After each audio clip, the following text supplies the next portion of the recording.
बिस्मिल्लाहिर्रहमानिर्रहीम। आज हम तामीर अदब हिस्सा सोम के 7वें सबक के साथ हाजिर हैं। घड़ी का जो बाकी हिस्सा रह गया था उसका सबक पढ़ाएंगे। तस्वीर में देखो, बड़ी सुई 6 के सामने है और छोटी सुई 12 और 1 के बीच में है। उसके माना ये हैं कि इस घड़ी में इस वक्त 12:30 बज रहे हैं। ये देखो यहाँ पे ये छोटी सुई 12 के सामने है और बड़ी सुई 6 के सामने है, तो इसका मतलब क्या है कि 12:30 बज रहे हैं, 12:30 हो रहे हैं। यही समझाया था ऊपर के सबक में, पहले वाले सबक में। फिर जब बड़ी सुई 9 की गिनती के सामने पहुँचेगी तो उस वक्त 12:45 होंगे। अब सामने वाली तस्वीर में देखो, इसमें देखो बड़ी सुई 9 की गिनती के सामने है तो 12:45।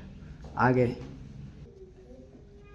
छोटी सुई 1 के सामने है, जिसका मतलब ये है कि इस वक्त ठीक 1 बजे का वक्त है। यहाँ देखो छोटी सुई 1 के सामने, बड़ी सुई 12 के सामने, इसका मतलब 1 बज रहे हैं सीधे।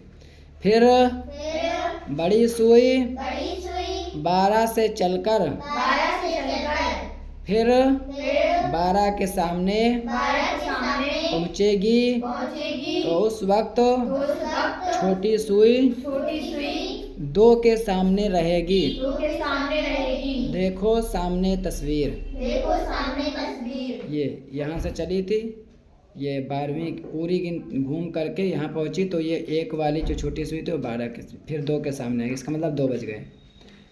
इस वक्त ठीक 2 बज रहे हैं। अब ये दीवार घड़ी हो गई। उसके बाद अब नीचे कलाई घड़ी बता रहे हैं।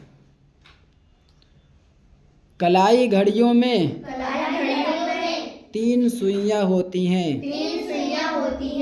आमतौर पे सब घड़ियों में 3 सुइयां होती हैं। इसी मिसाल को समझना जो नीचे बता रहे हैं।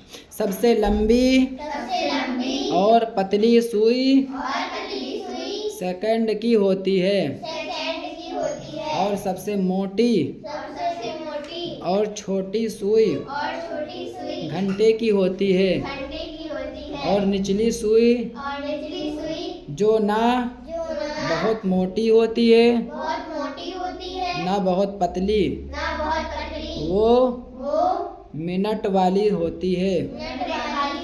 सेकंड वाली सुई की पहचान ये है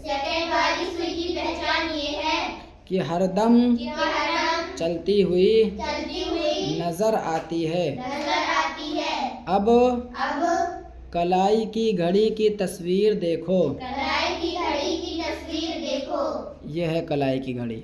अब तो बहुत अच्छी घड़ियाँ भी आ गई, स्मार्ट वॉच भी आ गई है। अब तो लोग बहुत अच्छे से पढ़ते हैं।